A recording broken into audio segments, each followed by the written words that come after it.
Usama bin Laden ایک engineer تھا جو پڑھنے کے لیے آکسفورڈ بھی گیا تھا۔ ایمن الظواہری ایک ڈاکٹر تھا اور سرجری کیا کرتا تھا۔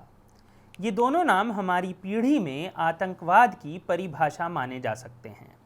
اسلامی آتنکواد کو لے کر جو بھی بات ہوتی ہے، ان لوگوں کی آرگنائزیشن القاعدہ کے ارد گرد ہی گھومتی ہے۔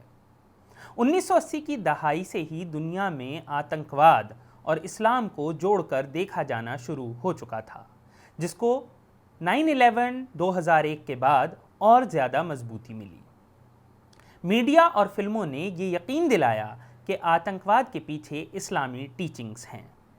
کہا جانے لگا کہ مدرسے اور اس میں پڑھنے والے آتنکواد پھیلاتے ہیں۔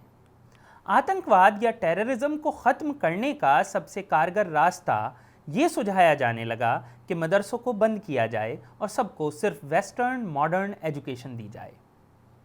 جانے کہاں سے یہ سمجھ پیدا ہوئی یہ تو نہیں کہا جا سکتا، لیکن اس کا اثر سبھی پر پڑا۔ آتنکواد کا حل مدرسوں کو کالج میں بدل دینا ہے، یہ سبھی نے مانا، لیکن ایسا کیسے ہے یہ کسی نے نہیں پوچھا۔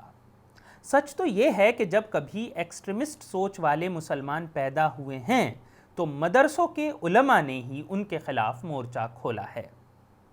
1888 میں سر سید احمد خان نے میرٹھ میں اپنی ایک تقریر میں یہ کہا تھا کہ قرآن کی روشنی میں انگریز مسلمانوں کے دوست ہیں اور ہندو مسلمان کے دشمن۔ ان کا کہنا تھا کہ ہندوؤں کے ساتھ بزنس کرنا بھی غلط ہے۔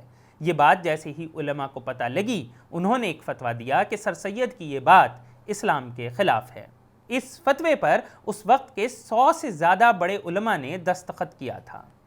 اس فتوے میں کہا گیا تھا کہ مسلمانوں کو نہ صرف ہندوؤں کے ساتھ مل جل کر رہنا ہے، بلکہ کوئی ہندو مسلمانوں کا نیتا بھی ہو سکتا ہے۔ اسی فتوے کو مانتے ہوئے علماء جنگ آزادی میں گاندھی، سبھاش یا نہرو کو اپنا نیتا مانتے رہے۔ آگے چل کر دیکھیں تو محمد علی جناح نے جب یہ کہا کہ ہندو اور مسلم دو الگ قوم ہیں تو ملک کے علماء نے اس کے خلاف مورچہ کھول دیا۔ احرار اور جمعیت سے جڑے علماء نے تو جناح کو اپنی تقریر میں کافر تک کہا ہے۔ سچ تو یہ ہے کہ پاکستان جیسی ناجائز مانگ مدرسے کے علماء نے نہیں، ماڈرن ایجوکیشن لینے والے علی گڑھ کے اسٹوڈنٹس نے کی تھی۔ دنیا میں آج اسلام کی وہ ڈیفینیشن جس میں کہ جنگ ضروری ہے، سید قطب سے شروع ہوتی ہے۔ قطب اسکالرشپ لے کر امریکہ تک پڑھنے گیا تھا۔ اس نے جو بھی اسلام کو سمجھا اس میں کسی مدرسے کا رول نہیں تھا۔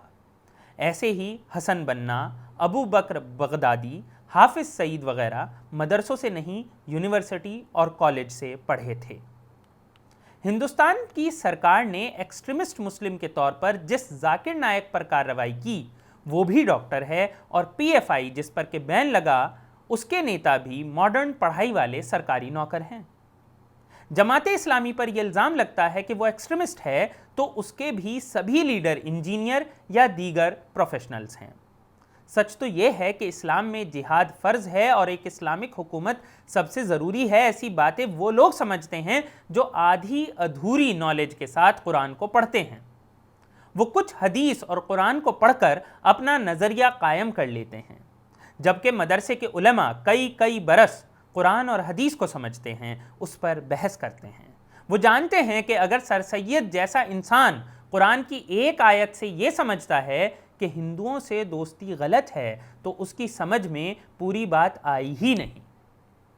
اسے آپ ایسے سمجھیے کہ صرف اس لیے کہ مجھے انگریزی آتی ہے میں میڈیسن کی کتاب اٹھا کر اپنا صحیح علاج نہیں کر سکتا۔ ڈاکٹر نے اس ایک کتاب کے علاوہ درجنوں اور کتابیں پڑھی ہیں اور پھر کئی برس مریض دیکھے ہیں۔ وہ یہ بھی جانتا ہے کہ جو کتاب میں پڑھ رہا ہوں اس میں غلطی کہاں ہے۔ ایسے ہی علماء قرآن کا کنٹیکسٹ پڑھ کر آئے ہیں اور ڈاکٹر انجینئر صرف سطحی سمجھ کے ساتھ لوگوں کو ہتھیار اٹھانے کو کہنے لگتے ہیں۔ کہا بھی گیا ہے نیم حکیم خطرہ جان، یعنی کہ آدھی سمجھ جان لے سکتی ہے۔